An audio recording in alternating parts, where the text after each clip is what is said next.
രാവിലെ എഴുന്നേറ്റപ്പോൾ തന്നെ നല്ല കാലാവസ്ഥയായിരുന്നു. ഒട്ടും മഴയില്ലായിരുന്നു. അത് കണ്ടപ്പോൾ തന്നെ നല്ല ആശ്വാസമായി. അപ്പോൾ ഞങ്ങൾ അങ്ങോട്ടാ പോണേന്ന് വെച്ച് ഹോസ്പിറ്റലിലേക്കാണ് കേട്ടോ. രാത്രി കിടക്കാൻ നേരത്ത് കയ്യിൽ എന്തോ കടിച്ചു. രാവിലെ നോക്കുന്ന അത് ചുവന്ന് തടിച്ച് വന്നിട്ടുണ്ടായിരുന്നു. അപ്പോൾ എന്തായാലും ഒന്ന് ഹോസ്പിറ്റലിൽ കാണിച്ചേക്കാന്ന് വിചാരിച്ച് നേരെ ഹോസ്പിറ്റലിലേക്ക് പോകട്ടോ.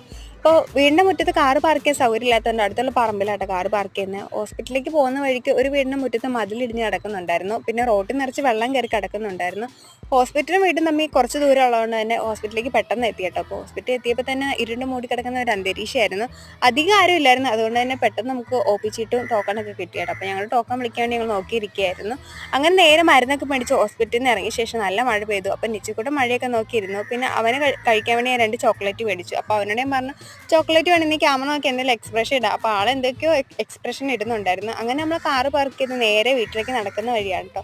അപ്പോൾ അടുത്തുള്ള തോട് നിറഞ്ഞൊഴുകുമായിരുന്നു. അപ്പോൾ പിന്നെ ഒരു ചേച്ചി ഒരു കുട്ടിയായിട്ട് ഭിക്ഷാടനമൊക്കെ നടത്തുന്നത് കണ്ടു. അങ്ങനെ നമ്മൾ വീട്ടിൽ എത്തി.